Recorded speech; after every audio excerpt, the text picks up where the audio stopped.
j'ai pu m'inscrire, valider le profil, mais aucun service n'est jamais passé. Et j'ai eu cette chance d'avoir une toute première commande de 750 euros. Tu te retrouves à faire 600 000 chaque mois. Pratiquement. Voilà, aujourd'hui tu as généré plus de 10 millions sur la plateforme. Bien vrai, aujourd'hui moi je suis beaucoup plus no-code parce que c'est ce qui me va le mieux actuellement. Ah ouais, tu es en couple? Oui. Tu étais en couple depuis tout ce temps? Oui.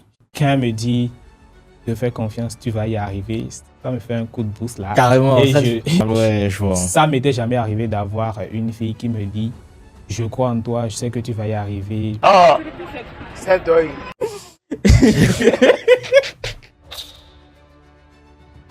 Mais là, tu as parlé de précédentes relations. J'en ai eu des relations. J'en ai eu. J'ai même eu des relations où je suis resté, j'étais seul dedans. J'ai pas compris. Non, Comment mais... ça tu es seul dans la relation? Genre, c'est une relation.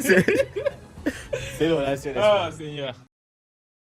Bonjour à tous et bienvenue dans cet épisode de podcast. Je crois bien que ça doit être le 5e cette fois-ci. Vous connaissez déjà le concept. J'invite donc dans les studios de PodLab les personnes que j'ai eu à accompagner, à impacter d'une manière ou d'une autre, qui puissent venir parler de leur parcours, de tout ce qu'ils ont eu à traverser en termes d'expérience, pour qu'ensemble on puisse s'en inspirer et voilà, tirer des conseils et même des recommandations de tout ceci. Alors donc aujourd'hui, j'ai le plaisir d'accueillir une personne avec un parcours aussi particulier qui va vraiment nous faire le plaisir de nous parler de ses expériences, de tout ce qu'il a eu à traverser dans le monde des business en ligne et nous en dire en fait quelques années plus tard son ressenti ou ses retours par rapport à tout ceci.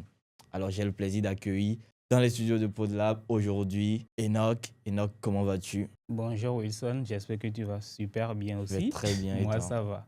Ça va très bien. Et déjà, je te remercie d'avoir accepté d'aménager ton temps pour qu'ensemble on puisse trouver un emploi du temps pour pouvoir tenir cette séance. Alors, si tu devrais te présenter très rapidement pour nous dire qui est Enoch il y a quelques années en arrière, qu'est-ce que tu dirais? Bon, je dirais tout simplement qu'il y a quelques années en arrière, j'étais précisément en 2020, voilà. J'étais un jeune qui venait d'avoir son licence, développeur junior, je dirais, parce que j'ai eu un parcours super théorique à l'école.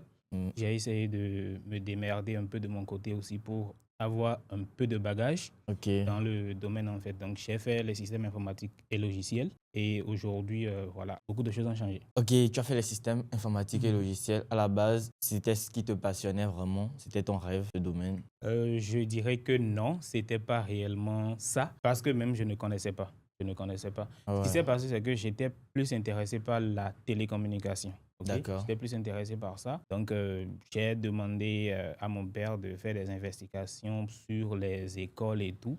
Donc, on a fait des recherches sur des écoles où on en a trouvé un à Porto Novo qui était quand même, je dirais, voilà, super cher. Ok, Et là, voilà, on a dû chercher dans d'autres écoles privées de la place et tout. Et c'est là que je tombe en fait sur une université dont je vais taire le nom. J'ai rencontré quelqu'un qui m'a quand même reçu. C'était dans le temps, celui qui s'occupait quand même de gérer les étudiants et tout. Je ne me rappelle plus vraiment de son poste en griffe. Donc, il m'a aidé à comprendre un peu ce qui se fait là et tout. Et après tout, ça se retrouvait un peu plus dans les budgets financiers de mes parents, étant donné que c'est la technologie. J'ai tout de suite adhéré. Et il faut dire que, bon, bien avant ça, je ne connaissais rien de la technologie. Je n'avais aucune idée de ce que je pouvais faire avec un ordinateur. Je n'avais pas d'ordinateur ni rien. Donc, c'est là que tout a commencé. Ok, parfait. Et tout à l'heure, quand tu parlais de ce parcours, tu avais dit que c'était théorique. Oui, théorique. Je dirais que c'était très théorique. Ah oui? Quand on parle de système informatique, en quoi c'était théorique? Quel angle du parcours était théorique? Je ne dirais pas que c'était le système informatique et logiciel même comme filière qui était théorique, mais c'était plus ma formation voilà, qui était un peu trop théorique à mon goût. Ok, d'accord, je comprends très bien. Et c'est toi-même qui as désisté pour pouvoir débrancher et dire, ok, là maintenant, il faut que je laisse les études ou à un moment donné, tes parents aussi t'ont reproché cela. Comment ça s'est passé pour que voilà, tu débranches par la suite? Bon, je n'ai réellement pas laissé les études jusque-là, il faut dire. Je n'ai pas laissé les études. Ce qui s'est fait plutôt, c'est que j'ai fait 1 an, 2 ans. C'est-à-dire en deuxième année d'université, j'ai remarqué que mes parents payaient et on dépensait de l'argent. J'allais à l'école, j'étais un élève modèle. j'allais au cours comme tout le monde, pas de retard et tout le reste. Mais la problématique est que moi-même, au fond, je savais que je n'avais pas réellement de compétences en fait. Donc, il me fallait réellement avoir une compétence. Parce qu'en même temps, je sais que si je finis ma licence, je ne pourrai plus continuer à déranger mon père parce que je sais que lui-même, il en a déjà quand même assez fait. Et après ça, je ne pourrais pas continuer à être un poids pour lui, en fait. Donc, je savais coûte que je devais, en fait, me prendre en main d'une manière ou d'une autre. Donc, c'est là que ça a basculé. Et puis, je l'ai un peu pressé, en fait, pour commencer à me prendre des forfaits illimités. J'ai commencé à aller sur Open Classroom, sur YouTube, ainsi de suite, pour apprendre les langages de base, le HTML, le CSS, le JavaScript. Donc, je suis vraiment allé à fond dans ces langages-là, dans les vacances, à la maison, ou bien même quand on allait encore au cours et tout. D'accord, d'accord. Je voulais te demander à la base comment tu as découvert tout ceci, Open Classroom, YouTube. Mais après, ton parcours, on dit déjà plus sur comment tu aurais pu découvrir en fait de telles plateformes. Mais en ce moment-là, qu'est-ce qui t'a poussé à vouloir, à tout prix, en voulant te chercher autrement, apprendre d'abord ces compétences? Parce qu'il y a plusieurs manières de se chercher. D'où est parti le déclic de dire, OK, il faut que j'apprenne d'abord les langages dans mon processus de gagner de l'argent, de me chercher en question? D'accord. Alors là, il faut déjà dire que mon, mon parcours scolaire en était de trop parce que c'est grâce à ça en fait que j'ai pu remarquer, en tout cas j'ai pu savoir que oui, il me faut réellement partir de là, faire du HTML, du CSS et tout, savoir comment créer un site web et tout, savoir comment en fait le système de sécurité des sites doit être conçu. Tout ça, il faut dire que c'est de la théorie en fait de l'école que j'ai pu apprendre ça. Donc je savais, l'école en réalité m'a permis de savoir quel chemin prendre en réalité. Donc il suffisait que moi je prenne réellement le chemin qu'il faut et que je me prenne en main, que j'apprenne. Ok, C'était ça. ok, d'accord, d'accord. Et quand tu parles de tout ceci, JavaScript, CSS, site web, ça appartient à quel corps de compétences en réalité? Bon, je dirais que ça appartient à tous les corps de compétences tant que c'est le développement en fait. Ok, donc le Donc développement web en question. pas que développement web. Quelqu'un par exemple qui fait du développement mobile doit maîtriser quand même ces langages de base normalement. Ouais, oui, je n'en disconviens pas, mais là, le tout se rapproche quand même au développement web en question. Oui, parce que même là, actuellement, moi, je suis purement développeur web, en fait. Ok, parfait. Et si tu devrais définir cela, le développement web en question, à une maman au marché, par exemple, qui n'a aucune idée de ce que toi tu fais, que tu veux lui expliquer quand même pour qu'elle puisse comprendre, ne serait-ce qu'un peu. Je pense que c'est la chose que j'ai toujours le plus eu de mal à expliquer. Donc, je pense que jusqu'à aujourd'hui, mes parents, mes proches, il y en a vraiment la grande quantité qui ne savent pas réellement ce que je fais. Ok, J'ai toujours eu du mal à m'expliquer, mais je vais essayer de le dire là. ouais, Je dis-moi. dirais tout simplement en fait que c'est cette compétence qui me permet en fait de rendre visible ce qui est invisible. Quand je dis rendre visible ce qui est invisible, c'est-à-dire quoi? Prenons le cas de PodLabs aujourd'hui. PodLabs existe. Avant que moi je ne vienne ici aujourd'hui, bon, il m'a fallu me perdre un tout petit peu par exemple. Maintenant, si ce n'est pas que j'ai vu Wilson faire des podcasts à PodLabs, si ce n'est pas que j'ai vu M. Benit Tossou faire des podcasts à PodLabs et que je les suis sur les réseaux sociaux, je n'allais pas savoir que voilà, le PodLab existait en réalité. OK? Alors, un site web, en fait, c'est cette vitrine-là qui va permettre de montrer, en fait, par exemple, PodLabs à tout le monde, en fait, un peu partout dans le monde. D'accord, d'accord. Donc, si je comprends bien, en fait, ton domaine d'activité permet de digitaliser ou bien de rendre visible sur Internet Voilà, des business physiques ou pas, tout simplement. exactement. Parfait, parfait. Et là, jusque-là, tu nous as parlé de tes compétences, comment tu t'es lancé dans l'acquisition de ces compétences. Mais à quel moment tu démarres réellement le business en question, que ce soit physique ou en ligne? Déjà, quel a été ton premier business et le parcours, comment ça s'est passé pour qu'aujourd'hui, en fait, tu en arrives là? Quel a été le process? Ok, d'accord, merci pour la question. Ouais, dis-moi tout. Alors, après avoir fini ma licence en 2020, donc j'ai eu cette chance incroyable en fait que tous les jeunes n'ont réellement pas de trouver en fait une entreprise qui m'a pris, ok, Ok. où j'ai commencé à faire un stage professionnel. Ok. Donc c'est là en réalité que j'ai fait mon stage académique et à la fin en fait, voilà, le boss il a vu que je me défendais quand même et tout, donc il a voulu que je continue avec en fait. Donc, D'accord. c'est là que j'ai commencé à exercer dans le monde professionnel en réalité. Maintenant, j'ai passé un bon moment là et tout. J'ai acquis en fait beaucoup de compétences. C'est là que j'ai compris un peu comment fonctionne une entreprise. J'ai compris réellement que pour un entrepreneur, il lui faut créer des solutions pour pouvoir s'en sortir et tout. Parce que même déjà, le fait de vendre des services et tout, c'est super bien et tout. Mais avec le temps que j'ai passé en entreprise et tout, je sais au fond de moi jusqu'à aujourd'hui que oui, ce qui va vraiment me permettre d'atteindre le niveau que je veux, ce sera spécifiquement de créer des solutions. Donc, D'accord. du coup, j'ai passé un bon moment en entreprise et tout, et en tout cas, j'ai suivi et je vois un peu comment ça se passe, ce qui fait que j'ai une bonne idée de comment, en fait, il faut tourner une entreprise. Mais après, étant encore en entreprise, en fait, ce que j'ai fait, c'était de lancer une solution. C'était de lancer une solution dont l'objectif était réellement de mettre en contact des personnes. Donc, la solution s'appelait e-contact dans le temps. Et l'objectif, c'était que les utilisateurs aillent s'inscrire sur cette plateforme pour pouvoir s'enregistrer en fait le numéro WhatsApp. D'accord. Et je me rappelle très bien le jour où j'ai lancé la plateforme. Bon, je ne l'ai même réellement pas lancée à un moment ou un autre parce qu'il m'a fallu envoyer le lien à un ami pour lui dire, bon voilà, vois-moi ce que j'ai fait, qu'est-ce que tu en penses et tout. Et banalement, lui le partage à un ami et ainsi de suite.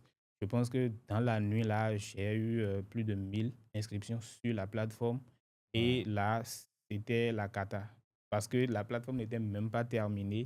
C'était encore en phase de test et tout. Donc, j'ai dû me forcer pour mettre ça en place comme il faut et tout. Mais ce qui a réellement fait que j'ai finalement abandonné ce projet, c'était l'utilisation qu'en faisaient les utilisateurs. Et j'ai vu que, bon, voilà, c'est un truc qui était bien, que les gens appréciaient, mais qui pouvait me créer des problèmes, sur le plan juridique, etc. Donc après, j'ai laissé. Ils en faisaient quel usage? Ben, un peu de tout. Prendre les Ok. contacts, par exemple, contacter les gens à n'importe quelle heure pour leur dire que ils ont pris leur numéro sur Oui, telle contact. plateforme. Ok. Et voilà, il y en a même ceux qui faisaient réellement de l'arnaque et tout, ils utilisaient ça. Et quand j'ai commencé à constater, en fait, j'ai dit non, je peux pas, en fait, et, comment dire, je ne peux pas participer à D'accord. ce que, on puisse arnaquer des gens ou bien, c'était bien le fond au début, mais Tout à fait. Mais après, si je laissais ça, c'est que ça n'allait pas réellement être un réel plus pour la communauté. Donc, j'ai dû me séparer du sauter le projet. serveur. Voilà. Ouais, tout simplement. Donc, c'est un peu ça. D'accord. Et du coup, là, tu as parlé de ton parcours en entreprise principalement. Oui. Ensuite, tu as lancé ta première solution qui a bien fonctionné, mais pour des raisons de politique, d'éthique, Et tout, oui. tu as dû sauter le serveur. Et par la suite, qu'est-ce qui s'est passé? Par la suite, j'ai continué en entreprise, D'accord. comme il faut et tout. Ben, à un moment, bon, il faut dire que, étant fils aîné de ma famille, les responsabilités que j'avais, je me suis vu dépasser parce que je perçois comme salaire et mes besoins en fait. Donc, je ne pouvais réellement plus, à la base de mon salaire, de ce que je gagnais, je ne pouvais vraiment plus tenir. Et il faut noter que c'était pas du tout un mauvais salaire, c'était, comme salaire, c'était l'un des meilleurs. En tout cas, c'était un niveau vraiment truc là. C'était le niveau des fonctionnaires en fait. Ok. Je gagnais quand même, bon, si on va dire au Bénin, à ce qui se passe, à ce qu'on peut gagner en tant que fonctionnaire et Fonctionnaire. autres et tout. Bon, voilà, c'était quand même assez correct en fait. Ok. Pour ton niveau, c'était vraiment. Ouais, voilà, c'était assez correct. D'accord, d'accord. Et là, parce que là, quand tu as démarré ton parcours en entreprise, tu as vraiment soulevé les points qui étaient vraiment positifs, qui t'ont aidé dans ton parcours d'une manière ou d'une autre. Et c'est grâce à cela que tu avais eu l'idée de développer, par exemple, ta solution et ensuite la faire disparaître. Mais est-ce que à un moment donné, mis à part le fait que les responsabilités devenaient très élevées, est-ce qu'il y avait eu d'autres contraintes, peut-être en entreprise, qui t'ont peut-être poussé à dire, OK, là, il faut que je me refasse autrement? Bon, oui, il faut le dire, il y avait d'autres petits soucis en fait en réalité qui faisaient que je ne pouvais réellement plus continuer. Pour bien m'expliquer, pour que ce soit vraiment clair, Ce n'est pas que pour raison financière, en fait, j'ai quitté. C'est aussi parce que, bon, à un moment, je ne me sentais plus vraiment à l'aise dans ce que je faisais, en fait. D'accord. Ça ne m'allait plus réellement de continuer à travailler et tout. Parce que, bizarrement, il faut dire un truc, je suis ce genre de personne qui a su, dès le bas âge, en fait, me dire certaines choses.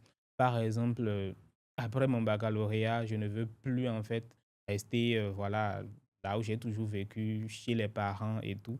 Je n'en ai plus envie. À mes 25 ans, je veux être maître de moi-même, je veux gérer mon propre business et être mon propre patron, ce genre de trucs. C'est des trucs que je me disais en fait. Mais D'accord. banalement, les circonstances de la vie ont quand même fait que, bon voilà, du fait qu'à un moment, je ne me sentais plus réellement en phase avec ce que je faisais, c'est-à-dire le fait de travailler en entreprise, ça a fait que, bon voilà, juste après mes 25 ans, euh, j'ai décidé de partir. Au lendemain de tes 25 ans, comment est-ce que tu te relances? Toujours dans les activités. Alors, au lendemain de mes 25 ans, ce qui s'est passé, c'est que j'avais mon anniversaire qui venait dans 2 mois. D'accord. Et j'étais en train de scroller Facebook et tout. Et je tombe sur le post de Hesnik. Je ne le connaissais pas. Donc, j'ai vu qu'il a fait un post, il a partagé une capture d'écran. Bien avant, en fait, de commencer à le suivre, il faut que je rembobine un peu. D'accord. Et j'avais un de mes contacts de e-contact là, justement et tout, qui s'appelle Zidane Kora. Tu dois le connaître très Tout à bien. fait. Très grand développeur béninois. Voilà. Donc, du coup, ce qui s'est passé, c'est que un jour, au retour de l'église, en réalité, j'étais là, la personne m'écrit, je ne le connaissais pas. Donc, j'ai vu e-contact, j'ai dit, ah, c'est un des utilisateurs de ma plateforme. Je lui ai D'accord. répondu, on a commencé à discuter. Il me dit, voilà, qu'il me suit sur mon statut et tout, et qu'il voit que je suis développeur. Et que là, lui, il a un client qui a besoin d'un truc sur mesure, en fait. Et donc, il a besoin de moi pour qu'on puisse voir dans quelle mesure aider ce client-là. Donc, il faut dire qu'en ce moment, je ne connaissais pas encore ComeUp. Je ne connaissais pas ComeUp, mais je connaissais 5 euros que j'ai connu en 2021, au niveau duquel j'ai voulu m'inscrire, mais ce n'était pas possible. Bon, j'ai pu m'inscrire, valider le profil, mais aucun service n'est jamais passé. Ok. Donc, j'ai D'accord. abandonné en fait. Donc, il m'a envoyé le lien, ComeUp. J'ai dit, c'est quoi ComeUp? Il a dit, est-ce que c'est là que lui travaille, il a ses commandes, bon voilà, c'est un bon truc et tout. J'ai dit, ok, pas de souci. Donc finalement, on a discuté avec le client en question et tout, mais voilà, on n'a quand même pas pu travailler avec lui.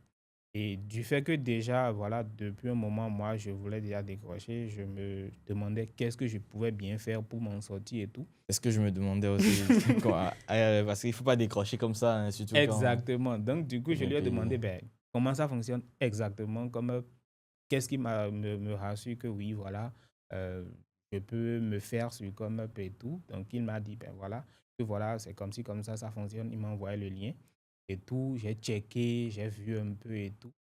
Et c'est là, en fait, qu'il m'a demandé si je connaissais Wilson, Resnick et tout. J'ai dit non, pas vraiment. Donc, je pense que c'était après notre discussion là. Je n'ai même pas encore fait la recherche de qui est Wilson ou de Resnick. Ou je vais sur Facebook et Facebook me montre Resnick. Ouais, ouais, carrément, tu vois. Et puis On est voilà, traqué. je fais le truc là. Je dis, ah ok, d'accord, donc c'est Resnick ça. J'ai commencé à suivre Resnick. J'ai passé pratiquement toute une nuit sur le profil de Resnick.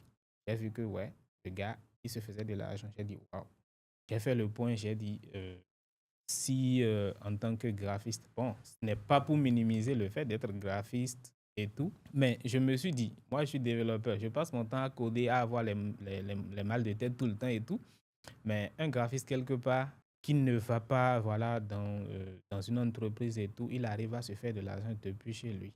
Pourquoi pas moi? Et je me suis juré en fait cette nuit-là de pouvoir faire autant que Resnick, ou bien pourquoi pas plus que Resnick. Voilà. Et j'ai commencé en fait réellement à checker et à suivre Resnick, Wilson et tout. Et je vous assure, à chaque fois que je vois des captures, 1000 euros de commande, 500 euros de commande, 200 euros, je vais sur Google, je calcule, je dis, ben, c'est dingue. Je peux avoir seulement une commande de 500 euros par mois. C'est que ma vie, elle est belle en fait. N'est-ce pas? Parce que je ne gagnais pas 500 euros au boulot. Donc 500 euros, c'est de quoi me permettre de me gérer tranquille dans mon coin, de me la couler douce en fait. Tout à fait. Donc, c'est là que je me suis lancé, en fait, dans la chasse à ComeUp et j'ai réellement commencé à travailler sur ComeUp. Et Zidane m'a donné beaucoup de conseils au début et tout. J'allais sur les contenus gratuits de Resnick a fait des contenus gratuits dans le temps. J'allais aussi sur vos profils un peu partout. Je pouvais avoir des informations sur ComeUp. J'allais pour checker. Et il faut dire, ce qui m'a vraiment le plus aidé aussi, c'est la transparence de ComeUp, en fait, à expliquer comment fonctionne leur algo, qu'est-ce qu'il faut faire, comment faire pour avoir telle note, et si, voilà, avec telle note, comment, est-ce que le positionnement, il est fait et tout. Bon, voilà, je me suis basé sur tout ça pour vraiment lancer un profil. Donc, la première fois que j'ai lancé mon profil, c'était en février, en fait, 2023, que je l'ai fait. Et j'ai passé les 2 mois à sec. Je n'ai rien eu, en fait. Et je me suis relancé encore en mars 2023. Et là, il faut dire que après un mois, ça a commencé à prendre. Et j'ai eu cette chance d'avoir une toute première commande de 750 €. Ta première commande, Oui. 750 euros. Quelle était ta réaction?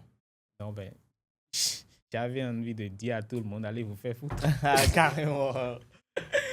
Carrément, Je t'assure carrément, tout. carrément. Ah Je ouais. t'assure tout. J'avais réellement Ah envie de ouais. dire un peu à tout le monde, ben, allez vous faire foutre en fait. Ah ouais, Non. ça. J'étais super, super, super, super content. C'était le kiff en fait. Ok. Et ensuite, tu rejoins le programme, je crois, d'accompagnement. Déjà, quel a été le déclic pour toi pour rejoindre en fait le programme en question Alors, de la ComeUp Academy? ok. Ce qui a été le déclic, c'était ce besoin de gagner vraiment beaucoup plus. Parce que je suis arrivé à me faire 1 000 € en espace de 3 semaines de travail sur ComeUp.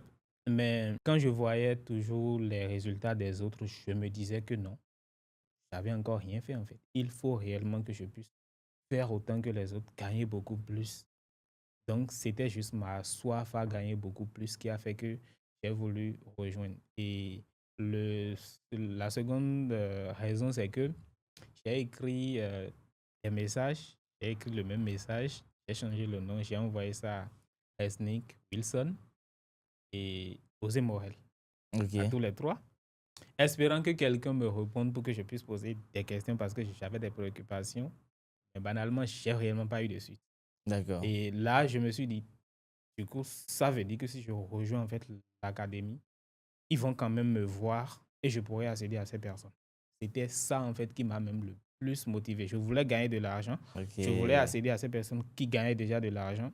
Mais pour vraiment réussir, il me fallait accéder à ces personnes, dont toi et les autres. Donc du coup, je n'ai pas eu d'autre choix que de rejoindre en fait. D'accord, parfait, parfait. Là, je comprends. Et quand tu rejoins, qu'est-ce qui t'a le plus marqué dans le processus de la formation? Ce qui m'a le plus marqué, je dirais que c'est la logique avec laquelle chaque sujet a été abordé en fait. Ok. Parce que là, on est parti du bas pour monter vers le haut. C'est-à-dire quoi? On me dit de quoi j'ai besoin pour réussir. On me dit quelles sont les étapes que je dois franchir et que je dois réellement franchir avant de réussir dans ce que je fais en fait. Et en même temps, on me montre quoi faire, comment le faire. Bon, je ne pouvais pas rêver de mieux en fait. En Parfait. fait, avoir accès à 5% du contenu qu'il y a au niveau de la Come Up Academy, en fait, c'était le Saint Graal pour moi. Parce que banalement, j'ai Ouais. remarqué que il y a des personnes qui étaient dedans depuis et tout, mais qui disaient qu'ils n'ont pas de résultats. Et après, moi, je dis juste, c'est de votre faute. C'est vous-même qui avez fait que vous n'avez pas de résultats. Moi, je n'avais pas rejoint. J'ai pu me faire 1 000 €. Si je rejoins, je ferai plus en fait. D'accord. Et en parlant de ça, comment évoluent tes résultats une fois que tu rejoins le programme réellement? Alors, après avoir fait 1 000 € et quelques sur la plateforme, Tu as rejoint et le programme après 1000 euros oui, déjà générés. oui. Parfait. Donc, quand j'ai rejoint en fait le programme euh, en 2023, c'est-à-dire le 28 juillet en fait 2023, à la fin de l'année, j'ai pu totaliser plus de 4 700 € sur la plateforme et environ 2 000 € hors de la plateforme. Un peu plus de 4 millions quand même de manière générale. Exactement. Donc, si je peux faire voilà, des calculs basés sur le temps, je dirais que sur 6 mois de travail jusqu'en juillet, par exemple, je suis arrivé à faire que 1 000 euros. D'accord. OK? Oui. Mais voilà, quand je me suis lancé, après, j'ai commencé avec le contenu de la Comep Academy, j'ai pu atteindre en fait, voilà, je dirais là, plus de 6 000, hein, un truc comme 6 ça. 000 euros. Oui, En voilà, combien au de total. temps? Mais sur les 6 mois restants pour finir l'année, Ah bon, oui. parce que c'était le 28 juillet, bon, pas 6 mois, je dirais 5 mois. Voilà. Donc en gros, tu prenais 6 mois pour faire 600 000. Et une fois que tu rejoins le programme, tu te retrouves à faire 600 000 chaque mois. Pratiquement. Ah oui. Et aujourd'hui, il faut noter que tu as généré plus de 10 millions de francs CFA sur la plateforme, de manière générale. D'ailleurs, je vous laisse découvrir ces résultats et ensuite on se retrouve pour continuer. Alors bonjour à tous, j'espère que vous allez tous super bien. Je fais cette vidéo pour vous présenter mon tableau de bord ComeUp. Et il faut dire que j'ai commencé réellement à travailler sur ComeUp depuis février 2023 et j'ai fait 2 mois sans avant de me relancer en mars 2023 justement.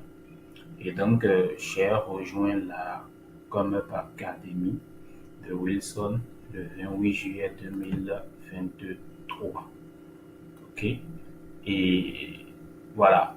Déjà pour les premiers mois de mars à 1 juillet 2023, je suis déjà quand même arrivé à faire 1 000 euros sur la plateforme et j'avais envie de plus. Et voilà. J'avais aussi spécifiquement besoin de rejoindre en fait un réseau où je peux trouver d'autres prestataires comme moi, avoir des astuces de ceux-là, en tout cas pouvoir accéder à ces personnes qui sont quand même déjà devant moi, ok? Et spécifiquement accéder à Wilson, Osé Morel et Resnick qui voilà, m'ont beaucoup inspiré pour mes débuts et tout.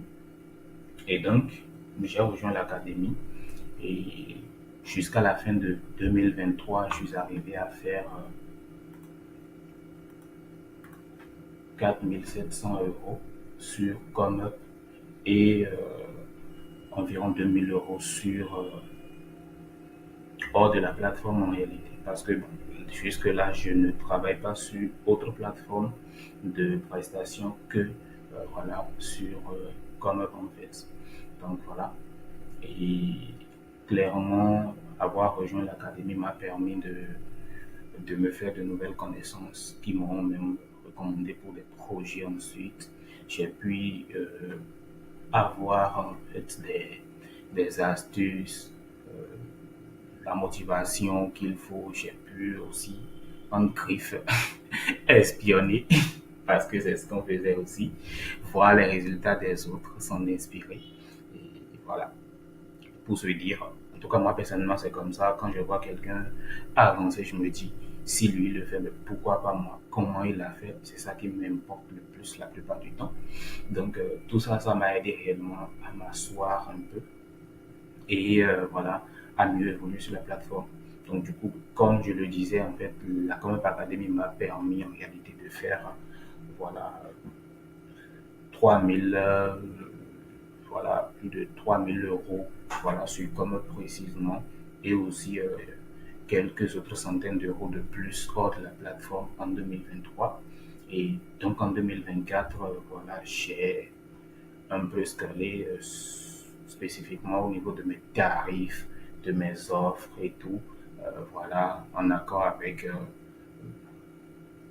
ce qu'on reçoit de l'académie, les conseils que, voilà, qu'on donnait Wilson, Osé Morel et qu'on sort sur au niveau de l'académie. Donc j'ai essayé de refaire en 2024 une mise à jour de, de, de mon profil.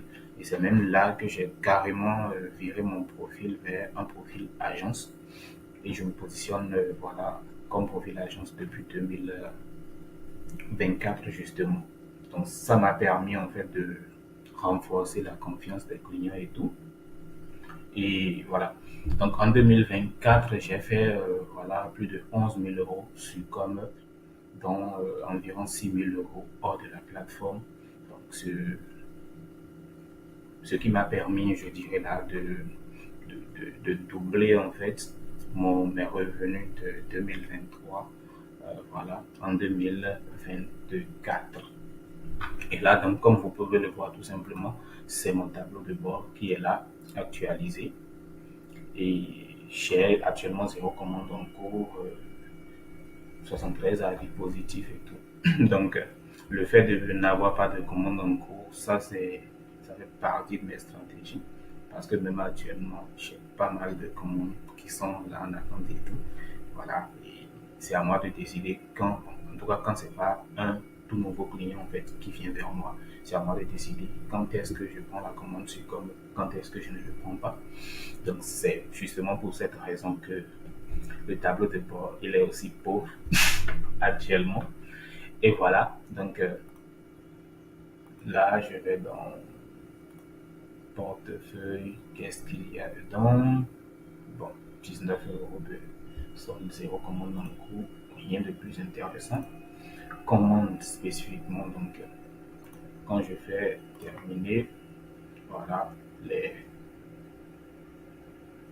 ce que j'arrive à faire sur comme la plupart du temps, 200 euros, 500 euros, j'ai même mis des commandes à 800 euros d'un coup, 300 euros, 500 euros. Donc voilà, il y a tout type de tarifs. Vous allez même remarquer des commandes à 4 ou bien 5 euros qui sont dedans et tout. Donc voilà un peu comment j'ai évolué sur Comeup et voilà à quel stade j'en suis actuellement. Donc 2025 aussi c'est une nouvelle année. Du coup voilà, je refais des mises à jour sur mon profil en même temps. Voilà. Et avec un nouveau design et tout, histoire de réadapter les stratégies et de faire plus que ce que je suis arrivé déjà à faire voilà, jusque-là.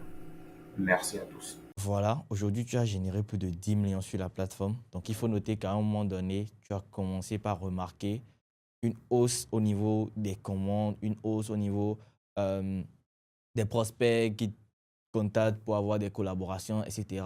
Oui. Comment tu gères, tu arrives à gérer tout cela dans le temps?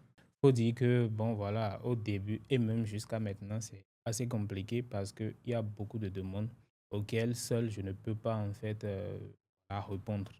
Donc, du coup, ce que je fais, c'est que j'essaie d'être le plus select possible et je prends que les projets qui sont quand même les plus chers, les mieux payés, en fait, et qui me seront quand même en même temps le plus simple, le plus accessible, en fait, pour la gestion du temps. Ok, d'accord. Et est-ce que tu as eu une anecdote particulière avec un client avec qui tu as travaillé sur la plateforme en question? Anecdote, genre positive ou bien, voilà, négative. Positif, je crois que ça va pas faire. Négatif, ça nous intéresse plus. Négatif, j'en ai eu, hein. Ah oui. J'ai eu pas mal de trucs et tout. Ok, Et la dernière, la toute dernière, c'est même ce qui est plus fou. n'est-ce pas? Carrément. C'était juste en décembre maintenant. J'étais là, un gars me contacte pour dire qu'il a un projet à migrer. C'est juste pour faire Migration. une migration de site web. Alors Bien. moi, je lui ai dit, il n'y a pas de souci, je suis en mesure de le faire. Il m'a dit que son projet, c'est sous Symfony. Et heureusement pour moi, voilà, en entreprise et tout, en tout cas, je dirais, entre griffes, expert Symfony spécifiquement. Donc, quand on parle de code, c'est plus Symfony, moi, je fais. Donc, il a dit, ben, quand il a dit, j'ai dit, c'est ma nourriture, en fait. Ok, Donc, d'accord. voilà, faire une migration sous Symfony, c'est rien. J'ai pris le projet, je lui ai demandé, bon, voilà, de passer la commande pour juste 25 euros parce que mon tarif horaire actuellement, je l'ai mis à 25 euros. Donc, pour moi, c'est que j'ai fini ce truc en 15 minutes, 30 minutes. Et si c'est trop, c'est que c'est 1 heure de temps. Il a dit qu'il va passer la commande. J'ai dit d'accord. Mais il n'a pas passé. Il me demande de commencer à travailler et ensuite, il va passer la commande. Il m'envoie les accès et tout. J'ai dit non. Je ne peux rien faire tant que la commande n'est pas passée. Alors que si c'était il y a 1 an en arrière, ben, j'allais travailler sans la commande. Hein. Bah, 10 millions plus tard, il faut revoir il faut revoir les comptes. Donc, clauses, quand il a c'est dit ça, normal. bon, voilà, j'ai dit non, que je ne peux pas en fait. Et je l'ai laissé là et tout. Mais après, il est venu, il a passé la commande. J'ai dit, OK, je peux maintenant commencer à faire son travail.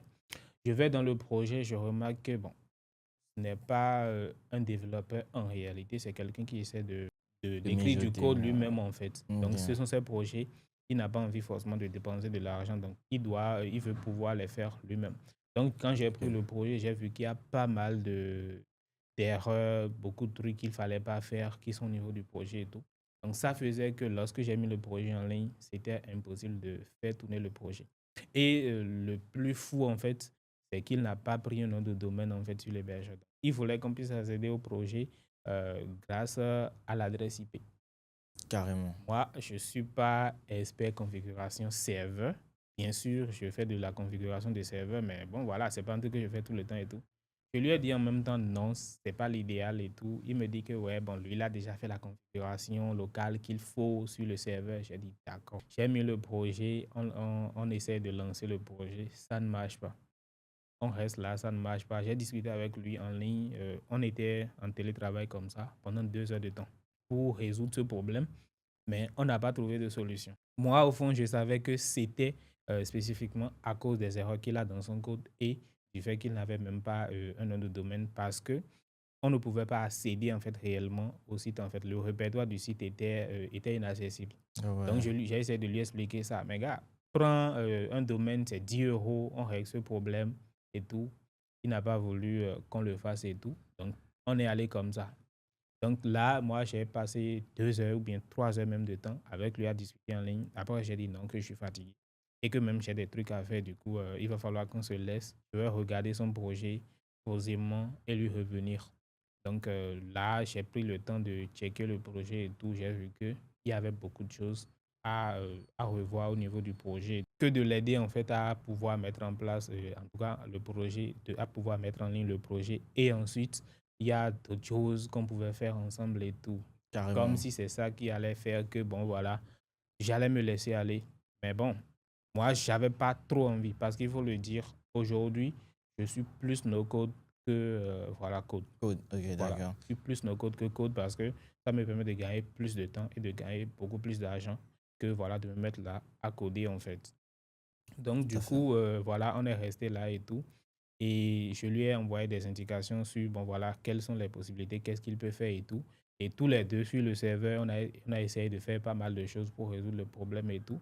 Donc, je suis là, seulement il m'écrit pour dire, ah, que le site, ça s'affiche qu'il a fait un truc là, et puis voilà, là, maintenant, le site. J'ai dit, OK, il n'y a pas de souci, c'est super. Je suis allé voir, le site, il s'affiche réellement. J'ai dit, c'est bien. Et là, je lui dis, bon, voilà, la suite, c'est quoi? Je valide ma commande. Il me dit, mais non, que je n'ai pas fait le travail. Et c'est lui-même qui a trouvé la solution à son truc. La commande, elle coûtait combien? C'est 25 Excuse-moi. €. Ok. Donc, il a dit, voilà, que c'est lui qui a trouvé sa solution. Donc, du coup, il ne peut pas me payer comme ça. Que d'aller gérer le système d'emailing du projet. C'est un truc que je pouvais rapidement faire, mais quand il a réagi ainsi, je me suis dit, tu m'as fait perdre plus de 3 heures sur ton projet. Si ton projet était bien fait, en fait, c'est ce que je me suis dit au fond, en fait. Si c'était bien fait, je n'ai pas passé plus de 15 minutes pour mettre un truc en ligne. Et là, tu me dis, voilà, de venir faire système d'emailing pour 25 €. Alors que j'ai déjà passé plus de 3 heures. Et même ça a duré même plusieurs jours. Il m'écrivait, je devais lui répondre des trucs comme ça. J'ai trouvé ça insultant et embêtant. Et je lui ai dit, bon, voilà, que je ne veux même plus travailler avec lui. Et j'ai annulé la commande.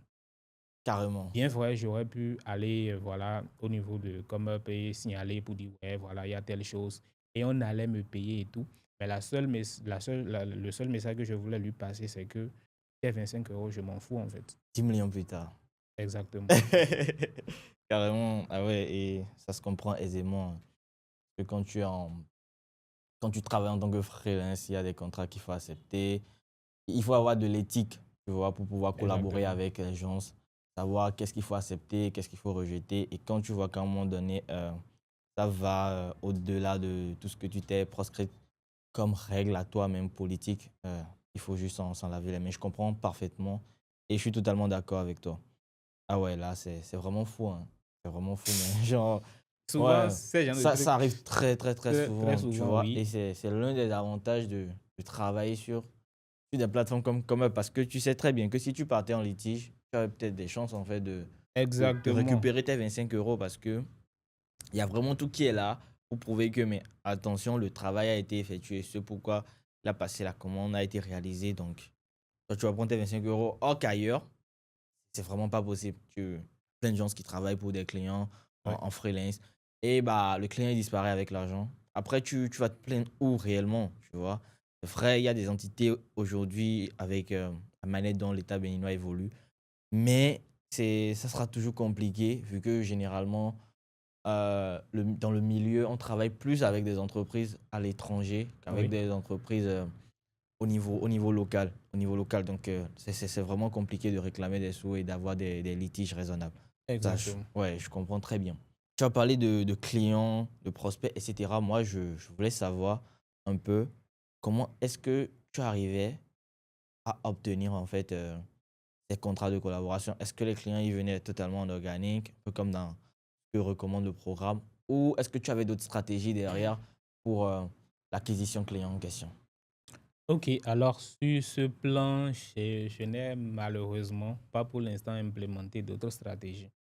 Parce que déjà, avec l'organique, j'arrive à avoir pas mal de prospects tous les mois et tout. Et vu la charge de travail, le fait que je ne peux pas tout gérer tout seul et tout, parce qu'il faut le dire, aujourd'hui, je fonctionne en mode agence. Il m'arrive de toucher d'autres personnes qui collaborent avec moi sur des projets, mais ce n'est pas un truc qui se fait très régulièrement. Donc, c'est même cette année, en fait, je suis en train réellement de checker pour voir qui est associé pour avoir voilà, une équipe d'agence proprement dite et tout en fait. Donc du coup, je n'ai pas encore du tout d'autres canaux d'acquisition et tout. Mais que de l'organisme, ça vient en fait réellement tout seul. Et je pense que ce qui fait que je ne chôme pas non plus, c'est la manière dont je gère les clients, le fait de les garder tout simplement à chaque fois qu'ils viennent. Ça m'intéresse vraiment. Le fait de les garder à chaque fois qu'ils viennent. Quelle est ta relation avec les clients? Comment est-ce que tu entretiens cette relation Je dirais amical. amicale? Ce sont Oui, des clients? oui. Pas amicales. Alors, le fait par exemple de fonctionner avec un client comme en mode strict professionnel et tout, ça ne permet pas de créer voilà, un contact assez, je dirais, assez profond en fait. Ah oui. Parce que avant tout, c'est l'humain qui prime en fait. Tu vois, donc quand tu arrives à montrer à une personne que oui, tu es là pour lui, euh, vous êtes les mêmes en fait, que ton projet, c'est ton projet, tout ce que tu veux, c'est que ça marche pour lui en fait. Je pense que cette personne a plus de facilité, surtout quand tu lui rends un bon travail, de, de se sentir en fait presque redevable en fait Ok. envers ta personne en fait. Ah oui, je vois bien l'angle. D'accord, d'accord. Je comprends. Et donc voilà, tu as parlé d'entretenir tes relations avec tes clients et de les garder sur le moyen ou le long terme. Exactement. Si moi je prends une période de 6 mois par exemple, un client, il te rapporte en moyenne combien? Hmm. Bon, faut dire qu'il y a des clients qui me rapportent régulièrement et d'autres non. Oui, oui, justement, tout à fait. Il y a des clients qui vont venir en one shot pour des commandes vite fait. Voilà. Mais je parle principalement des quelques clients que tu arrives à garder sur une période donnée. Quand tu travailles sur 2, 3, 4, 5 collaborations avec un client, tu te retrouves à gagner en moyenne combien avec ce client? Ok, d'accord, je comprends beaucoup mieux. Donc, je dirais qu'un client comme ça me rapporte entre 500 et 1000 euros. Ok, sur la période de votre collaboration, si tu devrais. Pas que sur la période, parce que là, aujourd'hui, si un client vient vers moi spécifiquement pour un besoin de création de site web, il doit être en mesure de dépenser un strict minimum de 300 euros. Dans le cas où c'est juste un site vitrine, je dis vitrine, vitrine, un site one page en fait, à D'accord. faire. Maintenant, si c'est une vitrine, il va devoir dépenser entre 600 euros et plus en fait. Donc, voire même 1000 euros et tout. Du coup, D'accord. si c'est quelqu'un qui vient en one shot comme ça et tout, voilà, il peut m'apporter entre 300 et 1000 euros. Ça dépend de son besoin. Maintenant, si c'est quelqu'un avec qui je travaille sur le long terme et tout, bon, voilà, mensuellement, ça peut être 500 euros. Ah, d'accord. D'accord, parfait. Là, je crois que j'ai obtenu la réponse à ma question. C'est vraiment intéressant. Et est-ce que tu penses que, 10 millions plus tard, quand tu fais le bilan, si c'était à refaire, tu allais recommencer par le développement web? Hmm, oui, Ah oui. je vais toujours recommencer par ça. Bah, il y a plein de domaines, l'intelligence artificielle, le montage vidéo qui marche très bien, le funnel building. Pourquoi le développement web? Le développement web, en fait, parce que j'y ai trouvé fait du cœur. Ok, C'est une passion pour moi. à la Donc, base. je, je me vois bien faire, bien créer des tunnels de vente. J'utilise aussi aujourd'hui l'IA pour faire pas mal de choses. Je suis je suis pas graphiste, mais je fais tout ce qu'un graphiste peut faire, spécifiquement avec Canva. Je ne touche pas à Photoshop et autres, mais je fais quand même pas mal de choses en fait niveau graphisme aujourd'hui. Même tous mes bannières, mes affiches, la plupart du temps, c'est moi-même je les fais. Tout ce qui Ah est, oui, j'ai récemment fait une mise à jour, là tout de suite, c'est moi-même je l'ai fait. Ok. Mais avoir plusieurs compétences, avoir la possibilité de faire voilà, pas mal de choses et tout, ne veut pas forcément dire que, bon, voilà, je préfère d'autres choses par rapport au développement web, en fait. J'aime oui, ça. ça je comprends tout à fait. Moi, je voulais juste savoir si c'était à refaire, tu allais avoir la conviction de toujours continuer avec Oui, ce oui, domaine. c'est Ah ça. oui, intéressant. Et tout à l'heure, on parlait de l'intelligence artificielle. Oui, On a parlé de no-code également. Quand toi, tu prends du recul sur tout ce qui se passe du haut de tes premières années d'expérience oui. dans la prestation de services avec le développement web et de tout ce qui se passe avec l'intelligence artificielle, est-ce que tu penses qu'un jour, l'IA pourra remplacer le développeur web? Je dirais que c'est ce qui est le plus impossible dans ce monde. Ah oui, mais Et j'ai la ferme conviction que ça ne peut jamais arriver. c'est sûr. Très sûr. Ah ouais, moi je crois pas. La seule raison pour laquelle je dis ça, c'est quoi? À un moment, j'ai voulu beaucoup plus me spécialiser dans la programmation, Ok, c'est-à-dire analyste programmeur. Un analyste programmeur, aujourd'hui, c'est cette personne, en fait, qui analyse tout un système et qui le programme. Donc, il peut coordonner le développement d'une plateforme. Quand nous parlons d'IA, ce n'est que des suites, en fait, logiques entre le 0 et le 1, qui est le binaire. tout à C'est fait. du code, en fait. OK?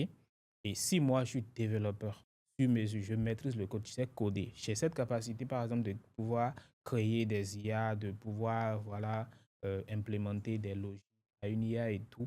Qu'on vienne me dire que l'IA va me remplacer en tant que développeur, je pense que ce n'est réellement pas possible. Si, en fait, je continue sur le même chemin, en fait, si j'arrive réellement à garder le cap et à être cette personne-là qui crée réellement des solutions, en fait, pas des utilisateurs. Par exemple, quand je prends le no-code, le système, il est là, on l'utilise, en fait, Déployer les pour solutions. déployer des solutions vite fait et tout. Mais quand je suis cette personne-là qui permet aux solutions de naître en réalité, c'est impossible que ça puisse me remplacer, en fait. Tu vois? D'accord. Donc, bien vrai, aujourd'hui, moi, je suis beaucoup plus code et no-code plutôt, parce que c'est ce qui me va le mieux actuellement. Ouais, Là où je suis, j'ai des responsabilités, j'ai besoin de gagner de l'argent. tout à Je ne fait. vais pas rester là et dire, voilà, il me faut coder. Il y a un truc que je disais, il y a un moment, je disais tout juste, je suis développeur, je suis codeur. Il n'y a pas mieux, quoi. Et puis Ouais, parce c'était... qu'après, il faut noter ça, hein, cette polémique autour des Voilà, donc moi-même, no-code que... je me disais ça il y a quelques années en arrière. Genre, pour moi, c'est que je suis un dieu, en fait. Alors, qu'est-ce que ça rapporte à une personne d'être un dieu, entre griffes dans sa tête, s'il ne peut pas vivre de son art? Alors, je réexplique pourquoi je dis ça. Moi, quand je me suis lancé dans le freelancing, j'étais full dev, c'est-à-dire code, pas plus. WordPress, je détestais à mort. Tu ne peux pas parler de WordPress avec moi. Genre, tu parles, je te descends. Toi, tu n'es personne. Carrément. C'était comme ça. Ah ouais. OK? Mais quand je me suis lancé sur le marché, mon premier projet, c'était un projet sur mesure. Je te jure, ça a été compliqué. Ça a été compliqué de closer le client. Parce qu'à un moment, il voulait un truc vite fait, bien fait, rapide. Il n'y a pas besoin de code. Et qu'est-ce qu'il a fait? Quand je dis que j'ai appris à développer des relations pratiquement amicales avec mes clients, peut-être pas avec eux tous, mais avec une bonne majorité, c'est quoi? Ce client, je lui ai parlé de moi. D'accord. qu'est-ce que je fais, comment j'ai commencé, où est-ce que je travaille, le fait que je travaille en entreprise, mon niveau, ce que j'arrive à réellement faire et tout, qu'est-ce que je sais. On a parlé de pas mal de choses. Il m'a parlé de lui. Il m'a dit en fait, par exemple, pourquoi il veut créer sa solution. C'est parce que lui aussi, il voulait quitter l'entreprise. Il travaille dans une industrie au Canada. Donc, il voulait quitter en fait et se lancer dans les business en ligne. Ok. Et on a partagé en fait tout ça. Et on s'est, genre, voilà, en ce moment, bon, on ne se considérait plus comme client prestataire pour autant. On est devenu connaissance en quelque sorte. OK? D'accord. Et c'est seulement en ce moment que, bon, voilà, on a pu discuter tarifs et tout. Il m'a dit, bon, voilà mes possibilités, voilà et tout. Et ça a été vraiment rude, mais on s'est entendu en fait sur 750 €. Après, moi, j'ai fait des upsells. Je suis arrivé à lui prendre justement 1 000 €. Et c'est ce client-là en fait qui m'a réellement rapporté les 1 000 € que j'ai pu faire avant de rejoindre l'académie en fait. Ok. D'accord. Là, je comprends mieux encore. Ah, d'accord. Tu vois? Donc, Tout à fait. du coup, il aurait fallu en fait que je la joue street professionnel, des trucs comme ça et tout, et j'aurais pu le perdre en fait. Et je te dis, il m'a clairement dit qu'il a contacté des personnes qui lui ont carrément dit 5 000 €, 4 000 €. Le strict minimum qu'il a eu comme proposition, c'était 3 000 € pour le projet là, que Ok. moi j'ai finalement fait pour 1 000 €. Donc, je me suis vendu dans la réalité des choses super moins cher. Mais je te dis, 1 000 € pour moi, en ce Hmm. moment, c'était 600 000 Ouais. francs. Je n'ai jamais gagné 600 000 francs. En un mois, Non, un impossible. seul projet. Ah ouais. Là, Impossible. et ça se comprend aisément après quand on regarde la situation sous cet angle-là en question. Et il faut remarquer quelque chose avec ton parcours au sein de l'académie. J'ai vu que tu as toujours tendance à prendre tes clients en call. Et quand tu étais en call, tu faisais une capture que tu envoyais dans la communauté pour Oui, je partager tes faisais ça. résultats. D'où est parti en fait ce déclic de toujours ramener tes clients dans des appels de vente pour pouvoir vendre tes services? Euh, Ça vient en réalité de la toute première commande que j'ai eu à faire, donc le premier client. Je savais que si je n'avais pas eu un call avec lui, ça n'allait pas marcher. Impossible. Il a fallu que je crée en fait cette relation, en fait, cette intimité, si on peut le dire ainsi, avant qu'il ait pu me faire confiance. OK? Et je me souviens, le premier call, quand on l'a fait, eh ben, j'étais, j'étais en location, bien sûr, et je me suis juste collé au mur quelque part, j'ai mis mon ordinateur comme ça, et Je me rappelle très bien. C'était un voilà, blanc. voilà. Et je me rappelle très Et bien. j'ai discuté avec lui et tout, et tout, et Oui. tout. Je suis arrivé à le closer, j'ai dit, fini. Wow. J'avais pas du tout un bon cadre pour me présenter, faire mon malin et Ouais. tout, ni rien. J'avais rien en Mais fait. Hein. tu étais obligé de passer en vidéo pour Oui, j'étais vraiment établir obligé. une relation beaucoup plus humaine et aller au-delà du cadre traditionnel des collaborations. Donc Exact. aujourd'hui, quand tu prends du recul, tu penses que discuter avec un client via un chat messagerie Mhm. convertit moins qu'un appel de vente? Oui, ça convertit beaucoup moins. Un appel de vente. Aujourd'hui, moi, quand je prends un client et voilà, un call, on discute, il me voit, je le vois. Si je n'ai pas envie de travailler avec lui, ça passe. Mais si j'ai envie de travailler avec lui, ben, je dois arriver à le convaincre à 90%. La preuve, j'ai eu des clients avec qui j'ai discuté depuis 2023 en fait. Et 7 mois ou 8 mois après, quand voilà, elle était disponible pour réellement faire le projet, elle est venue tout droit vers moi. Alors qu'un temps, j'ai changé de pseudo comme pas possible. Et Ok. elle m'a cherché, elle est venue vers moi. Ah oui. Moi-même, j'étais assez étonné parce que après, je me suis dit, c'est impossible qu'elle revienne et tout. Mais elle est revenue. À ton avis, Pour un autre pourquoi? projet. Ben oui. Bon, pas pour Oui, un autre projet, pour tout le à... même projet parce que elle n'était pas prête pour commencer en fait en même temps. Elle m'a dit que je te reviens dans quelques jours, mais elle n'est plus jamais revenue c'est après près de 6 mois, 7 mois qu'elle est revenue. Ah oui. Voilà. Ok. Oui, tout à fait. Elle est revenue parce que tu l'as mis dans un cadre qui sort du cadre traditionnel des collaborations. Exactement. Elle se sent redevable par rapport à tout ceci à chaque fois que, voilà, quoi, elle a un projet en tête. Directement à toi, elle fait référence. Oui, là, je comprends parfaitement. Et là, quand on sort du cadre professionnel et qu'on va partir en fait sur l'angle vision, comment est-ce que les gens autour de toi ils voyaient en fait tout ce qui se passait, ta nouvelle vie en griffes? Parce qu'il faut savoir que nous sommes dans un cadre, nous sommes dans un pays, dans une région où les business en ligne, c'est vraiment pas le propre de tout le monde. Oui. C'est vraiment quelque chose qui est presque tabou, je vais dire. Comment est-ce que ton entourage voyait tout ceci? Je ne saurais trop le dire. La seule chose que je sais, c'est que je n'ai clairement pas eu de soutien pour autant de mon entourage, à part la seule personne qui était là, ma copine dans le temps. Ah ouais, tu es en couple. Oui. Tu étais en couple depuis tout ce temps? Oui, j'étais en couple Ah ouais. depuis, je dirais, 2019. Et comment est-ce qu'elle te soutenait en réalité? La situation devenait de plus en plus compliquée financièrement et tout. Ok. Et je cherchais ce moyen de vraiment décrocher. Donc, quand j'ai eu l'alternative de la ComUp Academy et tout, j'ai commencé avec ComUp, je suis arrivé à me faire 1 000 €. J'ai dit, voilà, il faut que je quitte mon travail. Quand je l'ai dit à mes parents, ils n'étaient pas du tout d'accord. On me l'a interdit même, pour une première fois. Ah oui. Ok, on me l'a même dit que voilà, moi je gagne ce montant et je veux quitter mon travail pour faire quoi et tout. C'est bon, mes parents n'étaient pas vraiment d'accord avec. Donc, ça fait que j'ai dû repousser un peu en fait, et aussi parce que je n'avais pas encore trouvé l'alternative que je voulais. J'ai dû repousser en fait le fait de me lancer. Ok. Maintenant, au moment où ça devait se faire et tout, quand je l'ai dit à mes parents, je ne leur ai pas donné le choix en fait. J'ai dit, c'est ce que je veux faire. Si je le fais et que cela nécessite que je quitte même la ville pour revenir m'installer là-bas, ou bien je disais à mon vieux, même si je dois revenir pour travailler avec lui dans ses champs, je le ferai.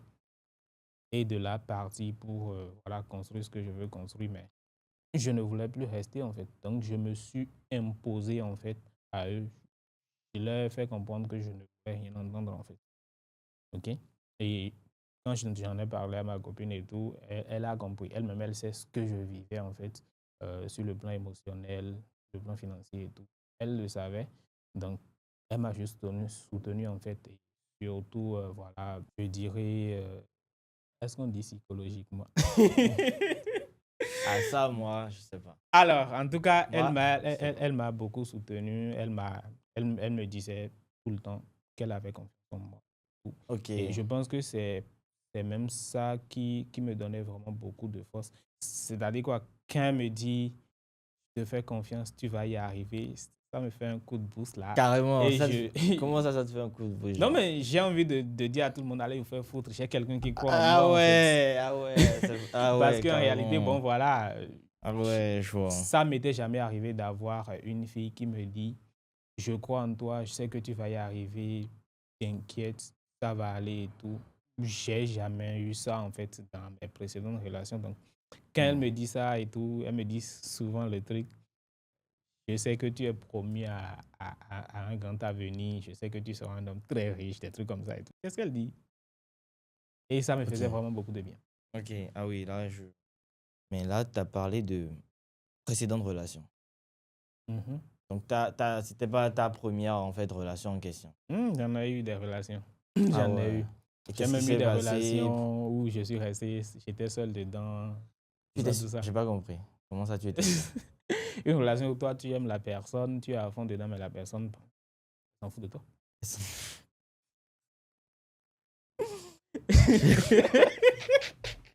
Alors, j'ai pas compris. J'ai toujours pas compris.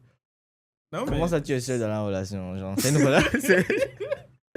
C'est une relation, n'est-ce Oh, pas? Seigneur. Alors, je vais essayer de la faire en mode chronologique. Ok, ouais, ça m'intéresse. J'ai commencé avec les relations en classe de... Les relations. Oui. Ok. Bon, il faut dire que je n'ai jamais fait de relations ensemble, impossible. Ça, je n'arrive pas à le faire. Ben, j'ai commencé une première relation en classe de terminale. Ok. Première année, c'est cassé à cause des histoires d'église. Moi, elle était catholique, moi, évangélique. Ça ne pouvait pas le faire, en fait. Bon, pas que ça ne pouvait pas le faire. Parce que celle avec qui je suis aujourd'hui, base, elle est catholique. Moi, je suis évangélique. Mais on est arrivé quand même à s'entendre, en fait. Donc, la personne voulait juste que je devienne catholique, des trucs comme ça et tout. Et moi, je suis pas le genre, voilà, à changer mes décisions ou bien à changer ma nature pour l'autre, en fait. C'est un peu compliqué pour moi. Sinon, j'aurais pu par amour dire, je vais dans ton église. Mais je ne pouvais pas, en fait. Ok. Donc, ça n'a pas marché. J'en ai eu une autre avec une fille encore là, dans mon école. Ça n'a pas marché non plus parce que quand elle voulait me guider, elle m'a écrit un message en mode ça ne peut plus aller. Qu'est-ce que j'ai fait? On me dit que voilà, moi, je m'habille, comment dire, de façon très passable et qu'elle a du mal à me présenter en fait à son entourage. Parce que, voilà, il faut le dire aussi, je passais tout mon temps à porter les maillots des clubs. Carrément. Ah, mais Carrément, tout le attends, temps. il y a quelque chose. Vous étiez en quelle classe? Non, mais non, c'était en première année hein, déjà. Ok. Oui. Ok, d'accord. Donc, ça s'est cassé, je pense, en deuxième année. Voilà, en deuxième année. T'avais déjà commencé avec la prestation de service dans le temps? Non, du tout pas. C'était les périodes d'école, donc je vivais sous les cheveux de papa. Parce Ok, qu'on m'envoyait, je bouffais. Et d'accord. je ne Là, je faisais comprends rien bien. d'autre à côté, en fait. Ok, d'accord. Voilà. Donc, c'est un peu comme ça. Elle est partie. Voilà encore une chose, le fait qu'elle m'ait dit que voilà, je ne correspondais pas réellement à ses attentes et aussi que elle ne pouvait pas me présenter Ton à son entourage. entourage. C'est ça qui m'a même réellement donné le déclic de me dire que je dois me former. Je voulais déjà être, comment dire, le boss de ma filière pour l'impressionner et lui montrer qu'elle m'a laissé, mais moi, je suis truc là, quoi. Hmm, Donc, le fait de vouloir être le boss là, ça m'amène en fait forcément à apprendre et à montrer réellement que je connais. Donc, tout ça, ça a participé à ce que je fasse le choix de réellement apprendre hors de l'école, de maîtriser les langages de base, tout ça, tout ça, tout ça. Il faut dire que j'ai réussi un peu mon coup dans le temps parce que j'arrivais quand même à faire mon boss comme je voulais dans mon coin. Bon, je ne sais pas si ça lui a fait effet et tout, mais j'ai quand même Ah essayé. ouais. Donc, après ça, je ne portais pas des habits chic, d'accord et tout. Pour quelle raison? L'argent. D'accord. Et il faut le dire, dans le temps où j'étais étudiant et tout, il y avait cette possibilité hein, de forcer mon vieux, pas forcer, mais comment dire, peut-être de lui mentir, en tout cas de T'arrivais à le lui soutirer voilà, des d'arriver à sous. lui soutirer des sous pour me faire un salon là où j'ai loué des trucs comme ça et De me la faire truc jouer. là, voilà. J'avais cette possibilité parce que bon, voilà, euh, à ces débuts-là et tout, bon, voilà, c'était quand même assez bien, le vieux, bon, voilà, ça allait au mieux. Donc, j'avais cette possibilité de faire ça. Mais quand j'ai fait l'analyse de quand j'étais en première et en terminale, par exemple, et quand je faisais déjà la première année, ok, et quand j'ai regardé un peu, voilà, sa finance me disait rien sur comment il évoluait et tout, mais je savais que c'est quelqu'un qui se faisait quand même vieux et tout. Donc, à un moment ou un autre, euh, ça ne sera pas toujours comme aujourd'hui, en fait. Donc, sachant ça, j'ai essayé d'être le plus économique possible avec lui. J'ai essayé de l'appeler pour demander de l'argent au mieux. Et je me souviens même, quand je préparais, c'était sans poisson dedans, hein. Et ma copine, d'entre-temps, ce qu'elle faisait, c'est celle qui a parlé d'habillement et tout. Elle faisait truc là, c'est-à-dire, elle payait du poisson, elle faisait frire ça et elle me venait mettre dans ma sauce. Genre, ça m'énervait, genre, pour me montrer qu'il faut le faire en fait. Mais moi, je le faisais comme ça pour être économique et tout, tu vois. Donc, c'est un peu ça. En tout cas, c'était un peu galère et tout. Et Toutes ces situations m'ont fait comprendre que je me devais tout simplement de réussir ma vie, pas être forcément le prochain Bill Gates, mais bien réussir ma vie en fait. D'accord.